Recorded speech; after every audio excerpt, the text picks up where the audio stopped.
Tonight we have Let's Talk About Sex with Dr. Erika Schwartz, foremost specialist in hormones. She's written a book, The Hormone Guide, and also the Intimacy book, which is the one we're going to talk about tonight. And she never believes there's a norm. She's treated over 50,000 women in her very long career, and we're going to discuss tonight all aspects of intimacy and how hormones and intimacy are very closely related. Whatever age you are, however you feel in the bedroom, and just the level of intimacy you have with the closest person in your life or wish to have with somebody, we're up for discussing everything and anything tonight. Let's talk about sex, baby. Let's talk about you and me. Very nice to see you again, and I'm sure viewers on Trinny TV very happy to see you.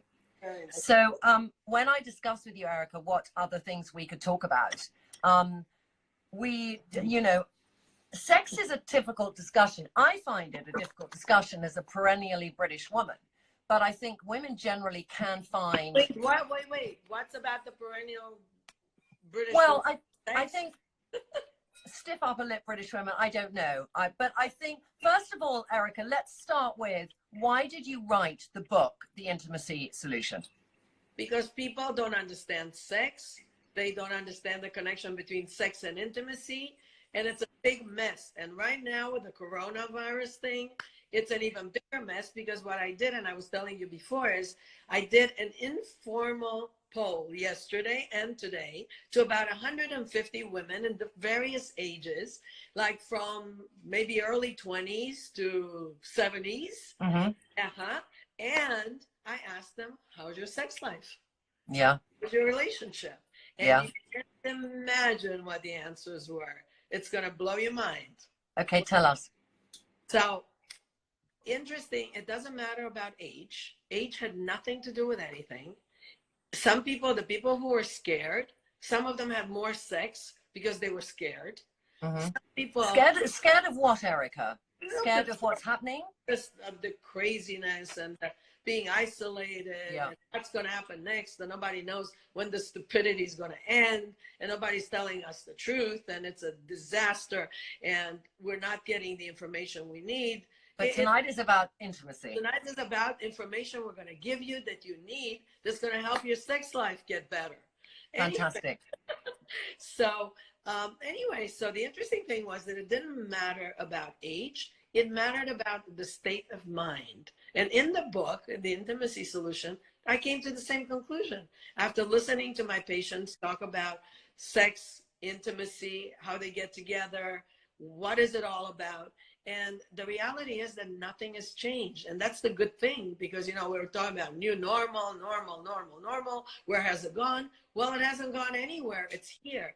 Everybody's in exactly the same place. If you're interested in sex, you're going to have a lot of sex. If you're not interested in sex, this is just going to give you an opportunity not to have sex. And sex gets better as you get older. You'll be happy to know when you get to... I have to agree with that. As I feel more confident as a woman, that affects me in every aspect of my life. For sure. Because you know what? If we are sexual, we feel better. We look younger. We're more passionate about our lives. And we do better, It's very interesting that, maybe it's a cultural thing. Maybe 50 years from now, it won't be the same. But if you go back, it's been like that for a long time. And okay. It is. Yeah, I agree. Okay, I want to ask you something. And I know, Lucy, we got questions as well. But I want to ask you this. If there's some people watching now and they're feeling that maybe... because of Corona, there is not an opportunity. So let's say somebody is in a relationship, and I'm sure there's a few women watching in this situation that maybe they haven't been having great sexual relationships with their partner, and they are now thinking to themselves, I'd love to resolve this. I'd love to feel that we can get through this. So what kind of advice can you give women in that situation? Be honest. Open your mouth and say what you feel. Stop worrying. Stop worrying that what you're saying is not going to be acceptable or whatever. Just be honest, because honesty creates a completely different setup. And be kind. Be kind to each other. Be kind to people, because it's, the thing is, you're British. So it's like you think about, the stiff upper lip. I'm not going to say anything. I'm going to Not everyone, but maybe there's a harder ability for some women to get their needs met. You know, right. I think there are And women they're who, afraid, and it's out yeah, of fear. And the thing is that fear is the most horrible of all emotions because it destroys everything. So this is the thing. So one of the people that I polled, which is really funny, she's 35, really wonderful girl. I really love her. She told me that they were staying at in-laws because they got out of New York City, and that she and her husband were actually, when I sent her the poll, and then she responded and she said, well, actually, that's why we're leaving my in-laws, because we're not having enough sex. She said, and we're going, they went to Virginia, someplace, yeah, that they needed to get out. And it was so interesting because here is a 35-year-old who's honest. It was like, that's why we have to leave. It's not like they're doing anything wrong. It's just that we feel better, more connected. I know that I enjoy intimacy and I enjoy sex. I enjoy them both, and they are the same, and they're also different. Right. So one doesn't preclude the other, but when it's the same thing, to me it's the best. Totally. But that's something that occurs over time. Yeah. That occurs over time. And so what happens is that at the beginning, it's all sex. And then you actually develop a relationship. And that relationship becomes more important than its ingredients, its parts. So yeah. Sexuality is only one of the pieces of the relationship. Now, the thing is that you have to talk, because if you're not talking, you don't know what he's thinking. Yeah. Because most men will just yes you to death and say fine, or just tune out what you're saying if it doesn't sound like what they want to hear. So this is the thing. It's about what women want. I mean, honestly, if there's anybody who has been taking care of women her whole life and is a supporter and protector of women, it's me. I have totally, my whole career has been dedicated to helping women being empowered and actually making decisions that will improve their lives. Yeah. But they have to come clean and be honest. Women are not honest. Women are saying what they think somebody else wants to hear. Women will say, oh, my marriage is wonderful. I've been married for 40 years. Things are wonderful. Maybe they are, maybe they aren't. But also maybe I think for some women, Erika, the goalposts change. And I don't say that's necessarily a good or bad thing. I don't want to judge it. And for some women, it might be that they're going for the crumbs on the table. And for other women, their goalposts are changing equally with their partner. So I think when you say all women, it's some women, you know, it's some women. Everybody, like you started it by saying that everyone's different. Yeah. Everybody's normal is different. And I think that that's the most important thing. Let's get down to nitty gritty. So let's say you're a woman and you feel you're still wanting to be intimate and you're with your partner and it's just not happening. What would you advise a woman? I mean, it depends so much on the characters of each of the people, but general stuff. I'd love some practical help for women out there who are listening if they're in this situation. Well, first of all, let's talk hormones for 1 second. Yeah. As women go into menopause and they lose their hormones, they lose their desire for sex. Yeah. And also raising kids is not exactly a sexually enticing and inducing thing, because you have teenagers around, children around, you're not going to have time. Yeah. So it's very easy. It's easy for women to lose sexuality. And yet it's sexuality that started the relationship, and it's sexuality that defines us as women that stay sexy for life. So hormones are important, and realizing what's going on. So what's the solution? The solution is to talk.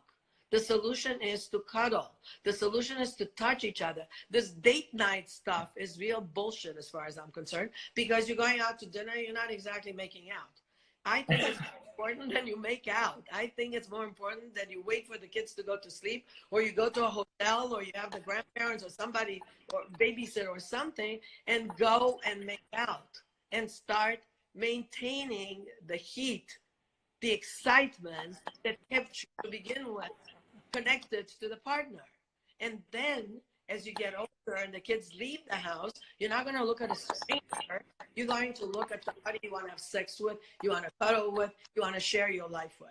And it happens. You can do it. It's not just about having hormones. It's about balancing what matters in life by talking about it and by doing the things that keep you interested and going. Let's talk dryness, Erika. For all the men who are on now, you might want to get off.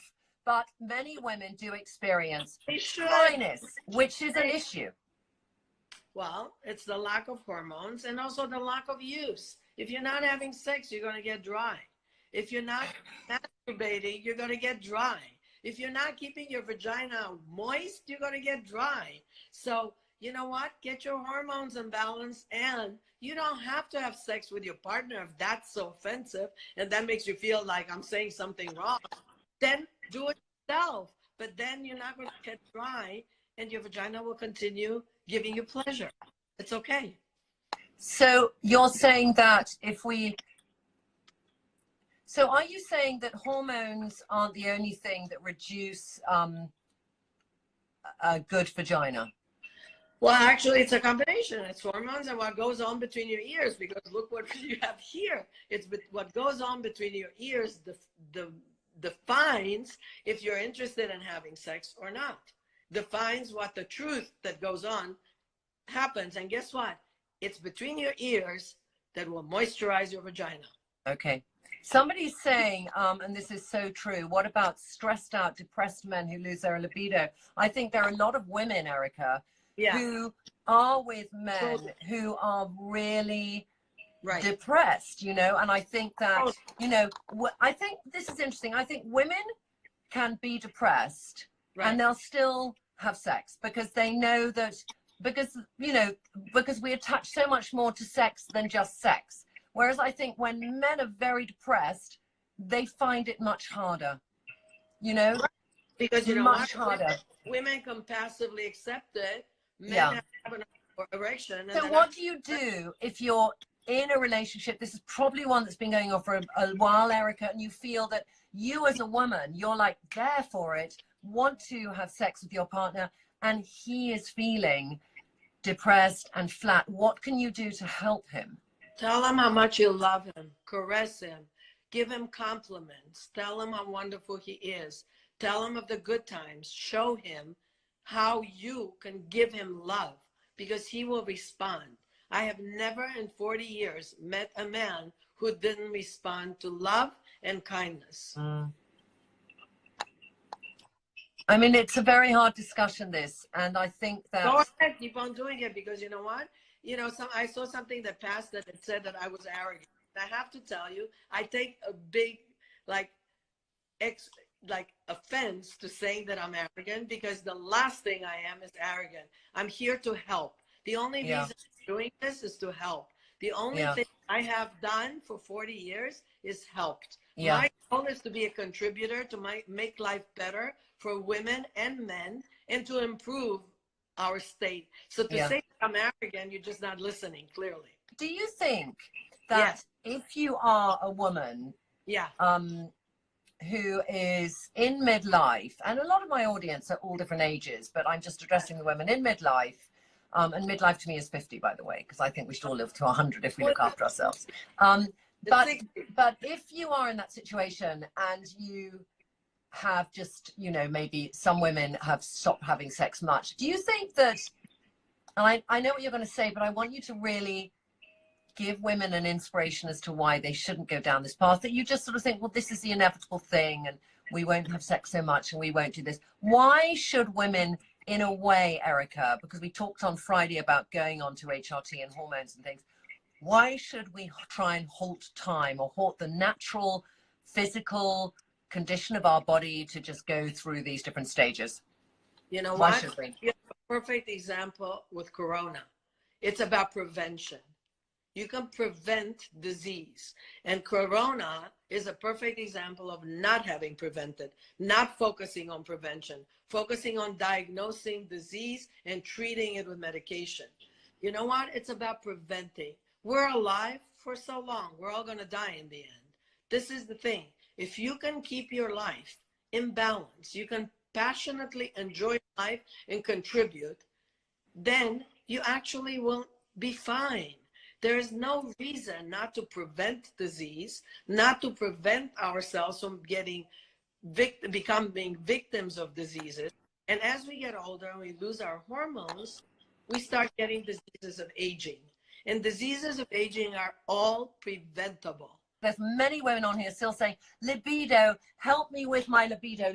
Erika, what do I take? What do I do? I want to have a great sex life. I think a lot of women tuned in thinking, Erika, can you help me have a great sex life? I'm not having one and I want to. So let's just go on to that now, give some solutions for those women still. We've got a very active audience, actually, exactly the same. So I think there's new women coming on and other women leaving. So Erika, your midlife, you're feeling a little bit dried out and you want to have that sex life and you want to feel fantastic.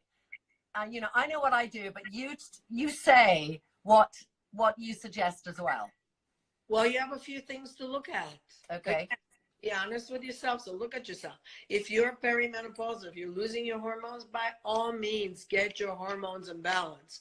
Find a doctor who knows about bioidentical hormones, who will treat you and will get you back in hormone balance. Yep. Then look at the relationship. If you're in a stale relationship, you're not going to be turned on by that relationship. You have to be turned on by your partner. If your partner doesn't turn you on, you can take all the medication in the world, you can take all the hormones in the world, and nothing will happen. But when your hormones are in balance, you will have interest in sex. And that means you can actually self-please yourself. You can start masturbating, which is a very important thing. Men spend their lives masturbating. What about women? Women masturbate too. There's nothing wrong with it. And there's more and more of that going on. And I tell you, in our offices, like, people ask me to order, like, you know, things for them to masturbate with because they're ashamed if they're older, not the young ones, because the young ones all are fine. Yeah. They'll go to a romantic depot and just buy. Yeah. But older women are embarrassed and they don't know their bodies. That's the other thing. Women need to know their bodies better than men. Men somehow know our bodies better than we know our bodies. Explore. Find out what pleases you. Find out what feels good. You will wake up that, like, sleeping giant, which is your sexuality. Dr. Erika, there's a few people on here. We're getting on subject now that people are calming down because they really want to know the answers. So there's a lady saying, I can't have HRT because I have secondary cancer and I have no libido. What can I do to help? Actually, if your cancer is not active, you can take hormones, because hormones, especially testosterone, diminish and decrease the incidence of cancer and the risk of cancer. So there's a lot for you to learn about how you can help yourself balancing your hormones that will increase your sexuality, your drive. The other thing is, you know, there is no real medication. They will sell you a bill of goods. You can have marketing out the wazoo. There's always something new that will make you get turned on. It doesn't. We don't have that, because unlike men, we don't need to increase the blood supply to the vagina beyond just regular blood supply in order to have an erection. But there are a lot of things we could do. There's a machine, it's called Emsella, which is like a throne. We have that. And what is Emsella? Tell us, what is this machine? Emsella is a machine that sends electromagnetic pulses. You just sit there all dressed up, you don't get undressed. And it sends electromagnetic pulses into your vagina, and it improves the blood supply to the pelvis. So it increases libido because it's the blood supply, right? Now, men use it, and it is FDA approved in the United States for incontinence. And as women get older, because they've exercised a lot or they had a lot of kids, what they do is the pelvic floor starts weakening. And the pelvic floor starts weakening, you'll pee a drop or two when you're jumping around or running, or if you have to go to the bathroom. This machine, by improving blood flow to the pelvic floor, decreases the chances of you ever having to run to the bathroom and dropping a drop or two of urine, but it also increases the interest and libido. So Okay. there's a lot of stuff. Then there are all these lasers that people are used for vaginal rejuvenation, which I'm not being arrogant, but Yeah. I don't work. What they do is they're painful and they don't really improve the lining of the vagina. So you want to try to look at Emsella as the main thing and have your hormones balanced, and then make sure that you're turned on by the person you want to have sex with. Can I ask you something, Erika? Because this is like getting so intimate, all right, but I'm just going to get really intimate. How many women here lie that they've had an orgasm when they haven't? You know, I want to ask this big question, because I think a fundamental difference in a number of women compared to men is a man comes, you know, he's come, that's it, okay? And a woman, for all different reasons, can either come because she's tired and she just wants to finish it. She can pretend to come because she doesn't know how to come, or she is kind of scared to get her needs met. Do you know what I mean? She's scared to say, actually, the way you've made love to me for 10 years is actually not, you know, not making me come. So it's like, that's a really difficult conversation to have in the bedroom for some women.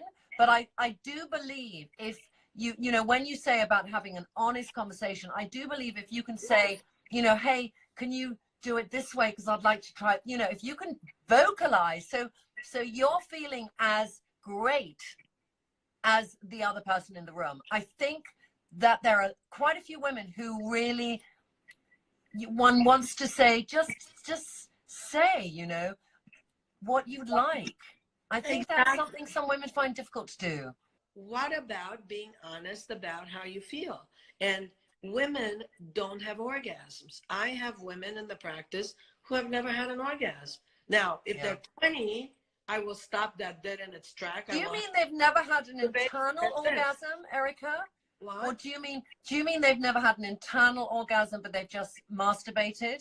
I always call it masturbation. You tell them to masturbate. That's right. And then you say, well, can you have an orgasm when you masturbate? And if the answer is yes, then the guy's not pleasing you. Yeah. Then you're not communicating correctly. Yeah.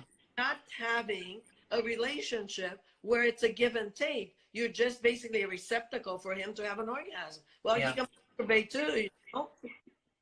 Because I think it is so important to really fully enjoy sex. Yes. And I think that it's, you know, I feel for women if they, and I have in my past been in a situation, you know, where I have felt that I just, you know, I couldn't get my needs met and I didn't vocalize it. And I know how painful that has been, Erika, and I know I would never do that again, you know, because it's like, thank God, because you know what? It's again about life is short. Why not be honest? And why not get and give the most we can? Yeah. Why not? Somebody is saying here, dryness is not caused by lack of use. Okay. So dryness is partially caused by lack of use. What else is it caused by, Erika, though? Because it is not just that. Is by lack of hormones. It's when you're hormone imbalanced, when you don't have enough estrogen and testosterone, you will get dry. And the other thing is that, you know, to this day, and there's been research on sexuality for the past 100 years, and not one of the researchers has ever been able to come up with a definition of what will cause a woman to get turned on versus not. So I think that from where I sit, where I listen to patients all day long, there is the sexuality that comes between your ears. So you have to be turned on to that person's intelligence, his look, his whatever, his pheromones, his smell, his anything, right? The way he eats, whatever. There's so many things, right? Yeah. Then there is the hormones that if you're losing your hormones, you're not going to really be interested in sex. Then there is the relationship, and the relationship that becomes stale. And what you were saying before is so important, because when a relationship becomes stale and you're not getting your needs, physical, emotional, fulfilled, it's not going to work. And you're better off alone than being in a relationship that doesn't give you and that doesn't take out of you. You can't shine your light on someone who doesn't love you, who's not giving you love. Yeah. And I think also there is that thing that you have to inhale the love you feel for somebody. I think for a woman, that's so important, that you have to kind of cherish the physicality of them, or the things that charm you about that person, you know, because I think that that feeds a woman's sense of sexuality. Yes. And I know that, you know, those are the most important things to feel, to stimulate yourself as well as all the other things you might be doing. So, you know, whether you're taking HRT or you take a lubricant or you masturbate when you're not with the person, to kind of just keep that whole sense of sexuality. Somebody's saying here, Trinny, read the positives too. I think there's a lot of conversation going on. Lucy, I just want to say, are there any other questions you think, because I know you're hanging on in there, Lucy's on the other phone, that you feel we should be discussing, because you're also reading the comments more than us? Yeah, there's a few women that have had hysterectomies and have lost their libido after that. Can we talk about that, Erika? Ladies who have had hysterectomies and they've lost their libido as a result of that. That had hysterectomies? Yeah. And Okay. now they have a lack of libido. Can you give them some advice? It would be nice if the conventional medical establishment and the gynecologist would tell you is that the moment you have a hysterectomy, with or without an oophorectomy, meaning your ovaries, you will lose your libido. You will go into menopause. Your hormone production will decrease, will come to a halt, and women will go into a horrible place, which is complete loss of libido. And you know what you're saying, which is so important, is that we define ourselves by our sexuality. Yeah. You know, we may dress for each other because we like how the other one dresses and makes us feel better. But at the end of the day, it's about our sexuality. It's about the way we feel as women, because women, just like men, define themselves by how attractive they feel to the other sex, to the other. Well, I think I think it's more than that, actually, Erika, because I think if you feel good about yourself, and to me, this is about confidence. If you feel good about yourself and you feel on all the levels that you judge yourself as a woman, all right, that you feel you're delivering to yourself. So, you know, you're being honest in your relationship, you're giving it all, you know, you're giving it as a mum, you're respecting your body, you know, you're honoring your body in every way. You know, I think women who feel uncomfortable physically in their body, and they feel there's this thing in, you know, that person sitting on their shoulder giving them real down messages. Of course. To get out of that requires lots of help, lots of confidence building, whether it's just, you know, respecting your body, feeling good about yourself, letting your girlfriends love you and lift you up. You know, these are really important things that make us also a confident woman for everything we want to do. I don't think it's just like you have good sex and then everything works out. I don't think that's what you're saying either, but do you know what I mean? It's all these other things go to make us this fabulous woman, because then you exude a fucking energy, Erika. And at the end of the day, for me, what I was saying to you, it's about exuding that. Women have lights to shine. And the way you're going to shine your light is if you feel good about yourself. And the way you feel good about yourself is if you're appreciated, and if you have the confidence to kind of say, okay, this is not appreciating me, I'm going to move on. And then you're going to have the confidence to say, this is appreciating me, so I'm going to give it more of me. I'm going to shine more of me onto this person, and this person will do well. So you're right. I agree with you. I think it's a very complex thing, which is why the intimacy solution was about intimacy and sexuality, and how they meld when they do and how they don't when they don't. But I think it becomes really important to understand that there's so many variables that it's like a puzzle.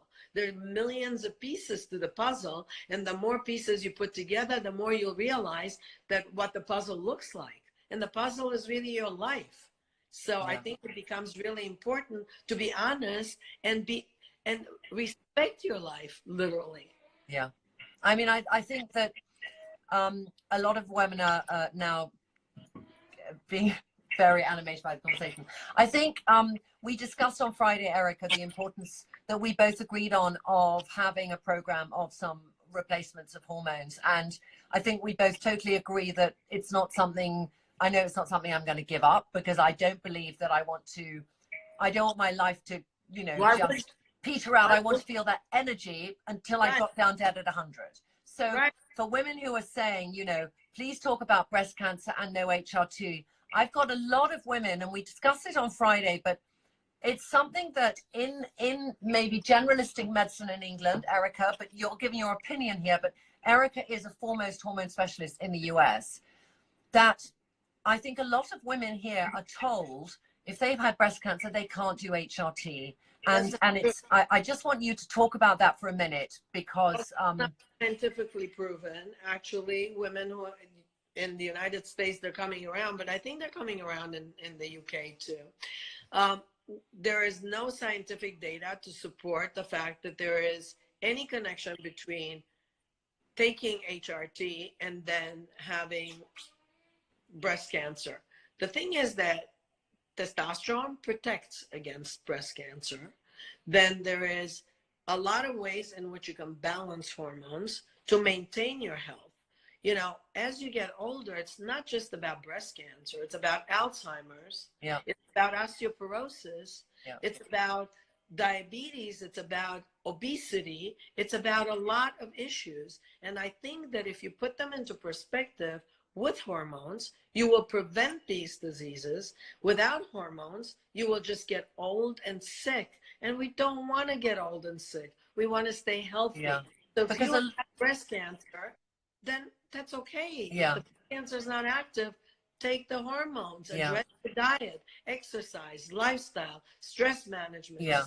Somebody said, Erika, because I just want you to reinforce this. There's a comment here, and this is interesting, some Schifferwissen. People can be terrified of aging and there's no stopping time. I think that your point, so which I really hear from you, is that this is not about, hey, I don't want to grow old. This is like, I want to stay healthy, and things like HRT can keep my body healthy so that those diseases that kill us maybe don't come calling so early. Right. So the risk of the diseases of aging, like osteoporosis, arthritis, Alzheimer's, heart disease, all of cancer, all of these diseases, the risk of it increases with aging. Yeah. Right? Now, hormones mitigate some of that increase in risk. But also our lifestyles, diet, exercise, lifestyle, stress management, sleep, and how we behave in relationships, how you feel about yourself, which you said that was so important, was confidence. Yeah. And women have been basically less confident than men. And now we are starting to get the confidence. And the more confidence we have, the better we will do. I love what you say, I have to say. I want to say here, there's one woman saying, why are we so focused so much on men? I think it's just because we're talking about relationships. So whether it's with a woman or whatever, it's just, you know, that's what relationships generally involve another person, whether it's male or female. There was one other thing that, sorry, somebody just said, sometimes, this is a lady here because I want to help her, it's Rachel. Sometimes when I'm overwhelmed, I don't feel like being lovely and caring for my husband. Is there something I can do to, I think she's saying to lift my mood or to help my mood? I think the first thing to do is start being kind to yourself. Forget about your husband. Let's be kind to yourself. The first thing to do is to see, if you're not interested in being loving to your husband, see of how you feel towards yourself. Do you love yourself?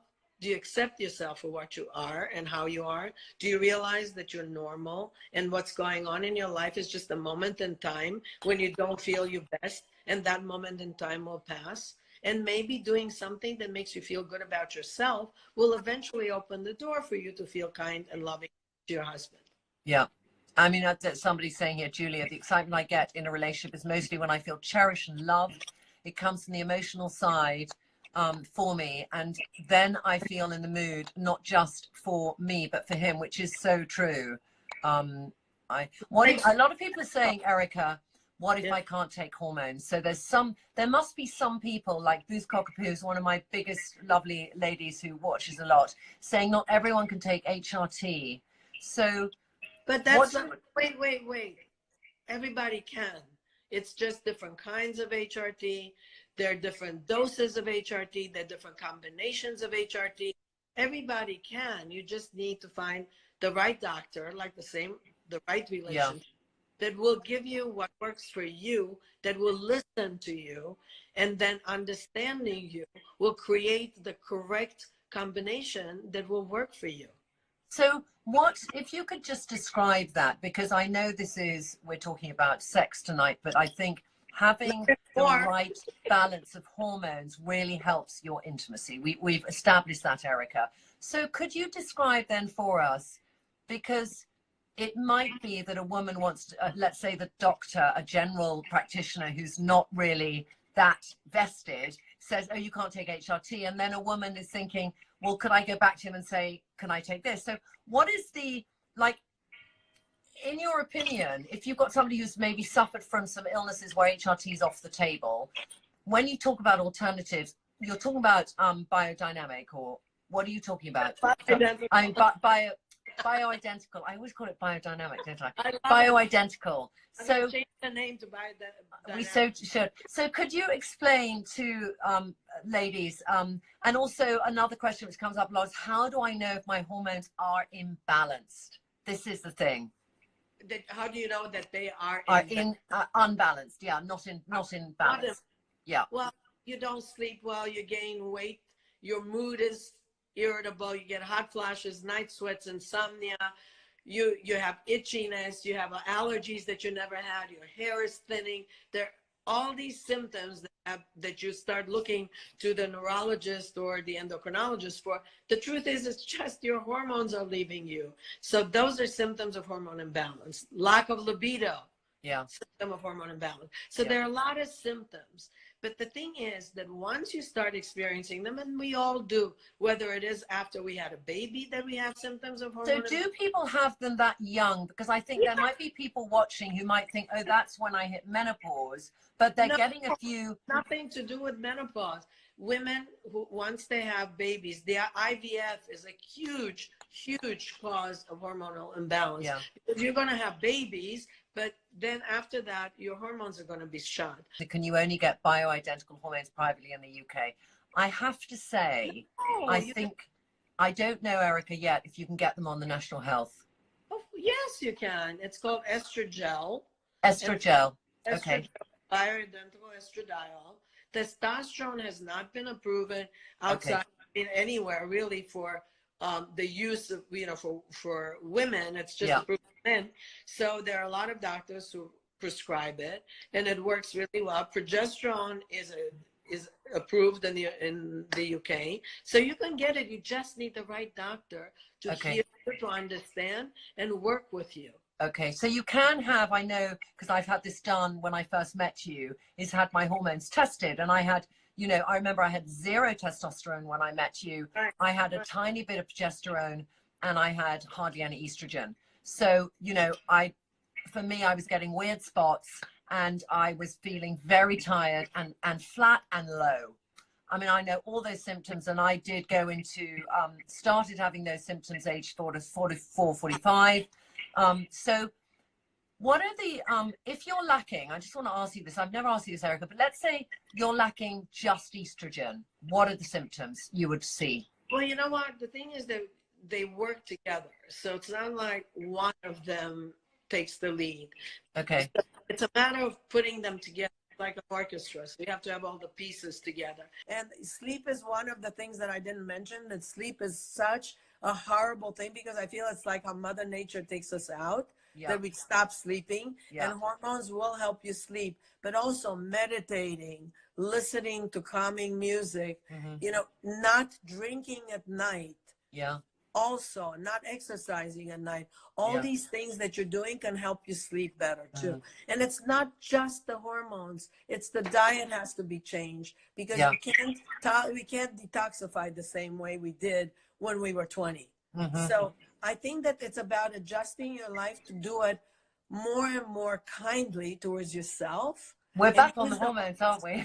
We're back on it. Always leads back to the bloody hormones. But always, I mean, always. Sleep to me is, you know, Huge. going back to sex. If you feel you're not getting enough sleep and you're panicking, the last thing you'll want to do slightly is have sex, because I know after sex, I mean, I think this is the thing of men and women difference, okay? I think after sex, men are like so happy and they just like, they crash. I have sex and I just want to go and build a house. Me too. Me up so much. That's the difference between us and them. Yeah, it's so funny that I do. The diet I recommend is a diet that is low, that's alkaline.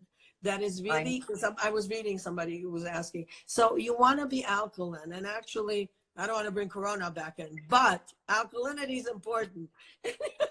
Alkalizing is, I mean, I want to have a whole, can we do a conversation next time? Because I've got leafy green vegetables and no dairy. Get rid of dairy as you get older because it makes you really sick. And alcohol, limited as much as possible, and caffeine too. I hate to say that. I know, but you're taking I don't know how you people. do it. No chocolate at night, but I don't know. Maybe you see, some people, like if my sister was watching this, my lovely sister, we had a conversation today, and she was like, Trinny, there's some things I just won't forego. You know? Well, that's right. And she'll die very happy, my sister.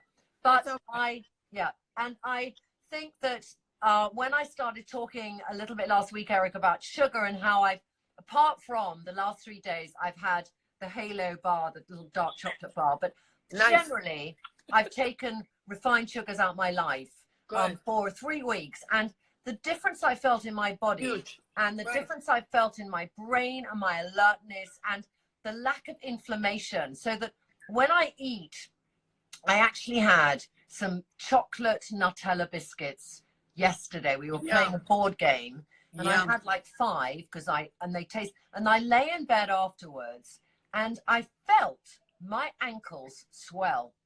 I literally felt that fucking inflammation just come and go. Whoa. Yeah, that's why alkalinity helps. But this is the interesting thing. You know, people will say what you said, which is so true. I won't forego whatever. Yeah. But this is the thing. What I say is don't forego it. Just stop it for 3-4 days. See how you feel. And start it again. And interestingly enough, people start decreasing the frequency of doing the insulting agent because they feel better without it. Yeah. Yeah. I'll share what I'm eating on another one. Why is dairy bad when you get older, Erica? Somebody's asking.